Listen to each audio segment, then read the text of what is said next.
Rumah kotor di mana-mana, berserakan semuanya. Kamu dari tadi pulang sekolah ngapain aja sih, Dek? Ya ampun, bikin mama capek aja. Bun, ada adegan seperti itu nggak kira-kira setiap hari, Bun? Parents hebat mempersiapkan generasi sehat akal, sehat mental. Saya juga heran, Bun. Hari gini masih banyak orang tua yang marah kepada anaknya.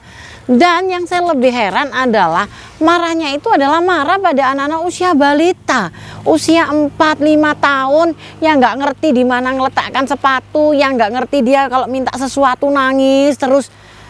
Enaknya, yang bikin enaknya, mamanya tinggal marah-marah, tinggal bikin intonasi yang tinggi. Gerem nggak, Bun, kalau kayak gitu, Bun? Assalamualaikum warahmatullahi wabarakatuh. Ayah bunda tarik nafas dulu dalam-dalam, hempaskan. Nah, ayah bunda, hari ini kita akan membahas kenapa sih orang tua kok sering marah? Itu pertanyaan banyak orang banyak pertanyaan anak-anak loh ya. Kenapa sih mamaku kok sering marah aja? Nah, hari ini kita akan bahas, Bun, kenapa banyak orang tua yang marah dengan anak. Semoga dengan materi yang akan kita bahas ini, karena di materi ini kita akan membahas apa penyebabnya, adakah dampak kalau orang tua sering marah, dan bagaimana solusinya.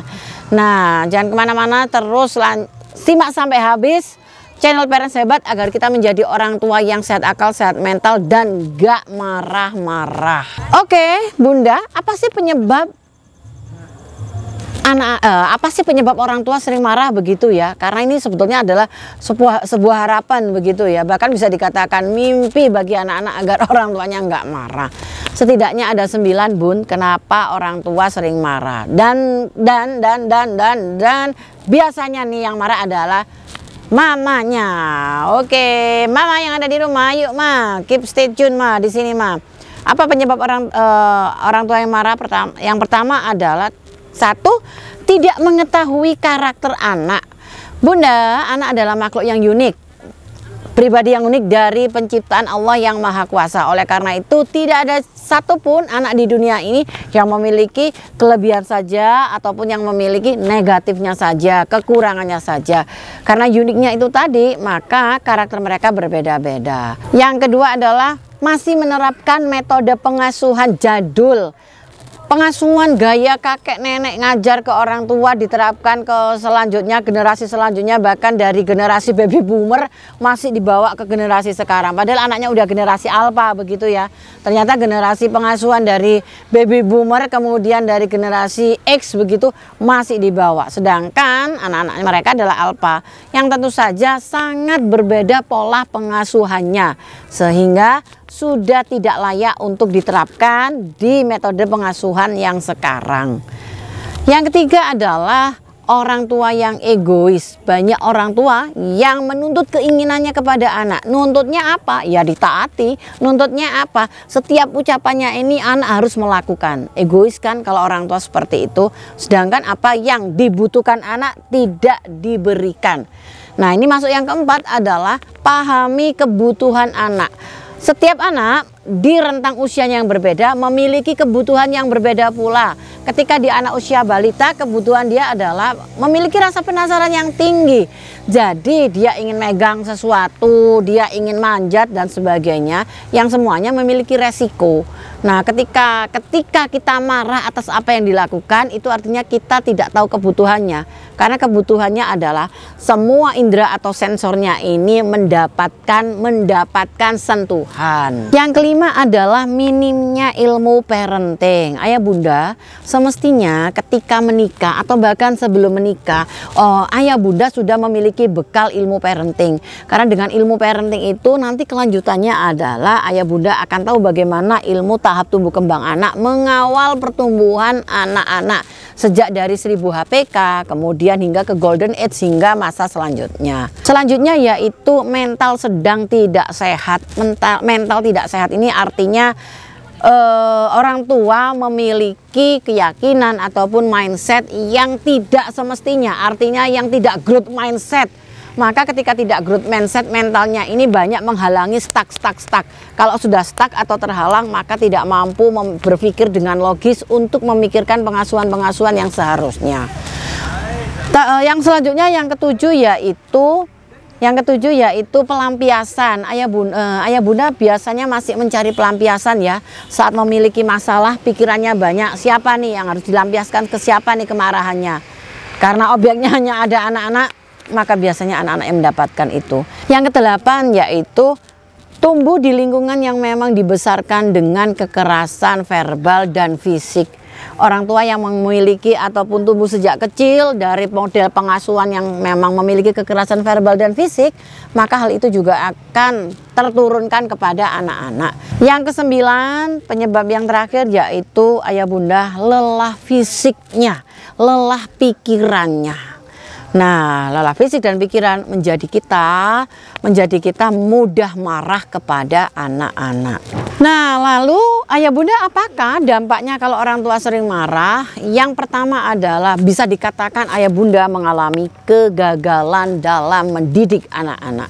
Ini parah bun kalau sudah dikatakan gagal. Maka orang tua ini memegang peranan penting terhadap kesuksesan anak-anak. Yang kedua yaitu anak-anak akan rentan mengalami rasa takut, kemudian rasa tidak percaya diri, kemudian mereka akan menjadi anak-anak yang suka membuli, anak-anak yang trauma, stres karena sering dimarahi oleh orang tuanya.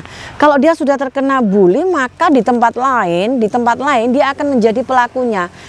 Bukankah dikatakan bahwa korban itu sebagian besar korban dia adalah menjadi pelaku. Maka anak-anak yang sering mendapatkan kekerasan dari rumah ini biasanya di lingkungan sekitarnya, baik lingkungan berteman dengan teman-teman yang di sekolah ataupun lingkungan pergaulan yang lainnya, dia menjadi pelaku bullying. Maka bisa ditarik kesimpulan nih, bahwa siapa yang memunculkan budaya atau habit pembulian, yaitu orang tua.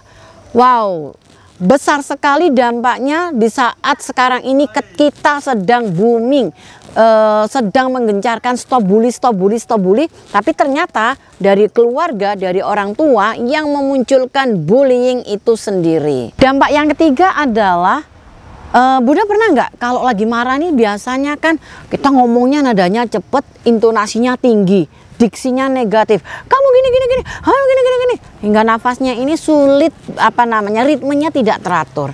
Kira-kira capek nggak bun kalau seperti itu? Ya, capek bun. Nah, inilah bun dampak yang ketiga, yaitu kalau kita sering marah, kita kehabisan energi, lelah bun, kita jadinya lelah. Dan efek selanjutnya, kalau kita lelah apa? Kalau kita lelah, kita kehabisan energi, maka kita gagal fokus. Diajak ngobrol, diajak diskusi, atau diajak apapun, kita nggak fokus. Karena apa? Karena lelah itu tadi. Dampak yang keenam yaitu menjadi habit yang kontinuitas. Bun, kalau tidak ada yang mengingatkan, kalau misalkan Bunda tidak ngelihat channel ini untuk menghentikan budaya ataupun kegemaran suka marah, kok gemar sih? Jangan gemar marah dong. Kalau suka marah nggak ada yang mengingatkan untuk hentikan marah, maka itu akan menjadi habit bun. Habit itu kebiasaan. Nggak ada apa-apa anak-anak tiba-tiba dimarahin, nggak ada salahnya tiba-tiba dimarahin. Dan yang terakhir adalah mental disorder. Gangguan mental kepada siapa bun? Kepada ayah bunda sendiri dan juga kepada anak-anak. Next yang terakhir bun, apa upaya yang bisa kita lakukan ataupun solusi agar kita nggak marah-marah terus? Kalau ada penyebab, maka penyebab itulah kebalikan dari apa yang harus kita upayakan selanjutnya. Solusinya yang pertama yaitu pahami karakter anak bun. Karakter anak berbeda-beda, maka tugas kita memahami makhluk-makhluk yang berbeda-beda ini. Yang kedua adalah pahami kebutuhannya. Apa kebutuhan anak? Yang ketiga, kita harusnya belajar ilmu parenting. Karena dengan belajar ilmu parenting, kita akan mengetahui apa tugas, kewajiban, amanah kita sebagai orang tua terhadap anak-anak.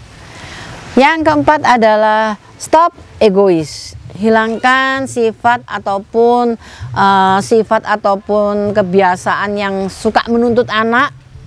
Sifat-sifat egois, hilangkan kebiasaan itu. Yang kelima yaitu belajar mengenai pendidikan ataupun pengasuhan anak, maka sudah tidak saatnya kita menerapkan pengasuhan jadul, tetapi didiklah anakmu sesuai dengan zamannya.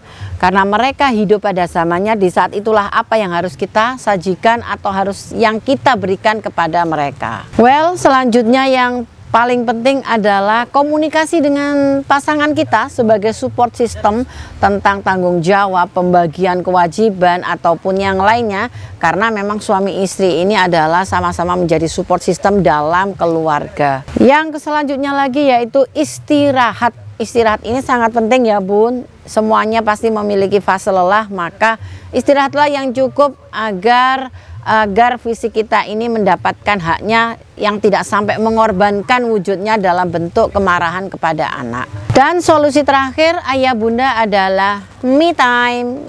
Kita butuh sendiri. Di mana kita bisa sendiri?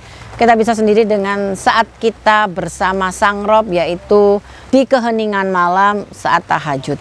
Itulah yang bisa kita solusikan bunda kepada ayah bunda yang ada di rumah, agar habit ataupun kebiasaan memarahi anak tanpa sebab ini bisa terputus rantainya. Selamat menjadi orang tua yang terus menjadi pembelajar sepanjang hayat. Kita siapkan generasi sehat akal, sehat mental bersama Parents Hebat.